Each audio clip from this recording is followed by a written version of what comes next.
શ્રીમદ્ ભગવદ ગીતા અધ્યાય 2 શ્લોક 7 કાર્પણ્ય દોષોપહત સ્વભાવ પૃચ્છામિ ત્વા ધર્મ સમ્મુચ્ચેતા યચ્છ્રેયસ્યાન્નિશ્ચિત બ્રૂહિ તન્મે શિષ્યસ્તેદ શાધીમાં ત્વા પ્રપન્નમ।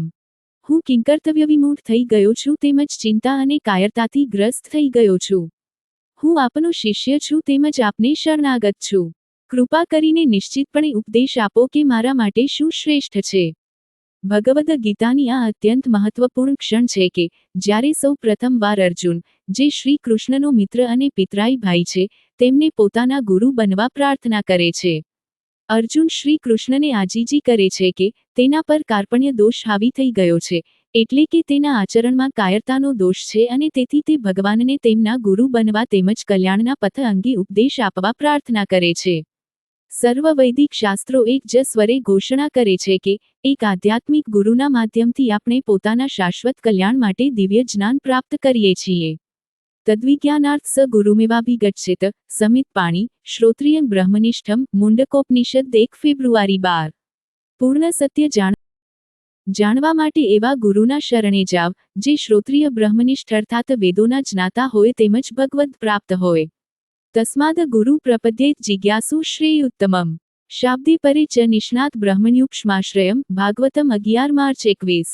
સત્યના શોધકોએ પોતાની જાતને આધ્યાત્મિક ગુરુને શરણાગત કરી દેવી જોઈએ, જે ગુરુ શાસ્ત્રોના સારને યથા યોગ્ય સમજતા હોય તથા સાંસારિક વિષયોની ઉપેક્ષા કરીને ભગવાનની સંપૂર્ણ શરણાગતિ સ્વીકારી હોય।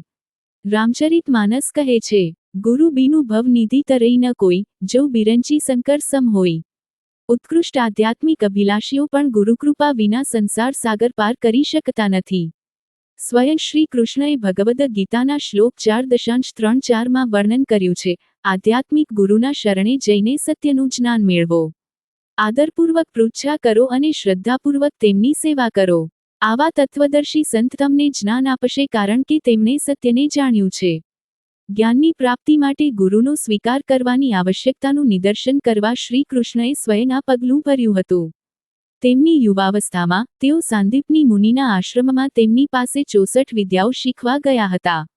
તેમના સહાધ્યાયી સુદામાએ આ વિશે આ પ્રકારની ટિપ્પણી કરી છે, યસ્યચ્છંદોમ્ય બ્રહ્મ દેહાવપ્નવિભો શ્રેયસા તસ્ય ગુરુષુ વાસોત્યંત વિડંબનમ। ભાગવતમ 10.8.0.45।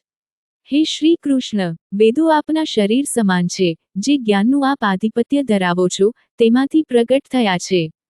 તેથી આપને ગુરુ બનાવવાની આવશ્યકતા શું છે? છતાં પણ આપ ગુરુ પાસે શિક્ષા મેળવવાનો અભિનય કરો છે, પરંતુ એ કેવળ આપની દિવ્ય લીલા છે। વાસ્તવમાં શ્રી કૃષ્ણ જગતના પ્રથમ ગુરુ છે, કારણ કે તેઓ આ ભૌતિક સંસારમાં પ્રથમ જન્મેલા બ્રહ્માના પણ ગુરુ છે। તેઓએ આ લીલા આપણા કલ્યાણ માટે રચી, સ્વયંના ઉદાહરણથી શીખવ્યું કે જીવાત્મારૂપી આપણને, જે માયાના પ્રભાવ હેઠળ છીએ, અજ્ઞાન દૂર કરવા ગુરુની આવશ્યકતા ઊભી થશે।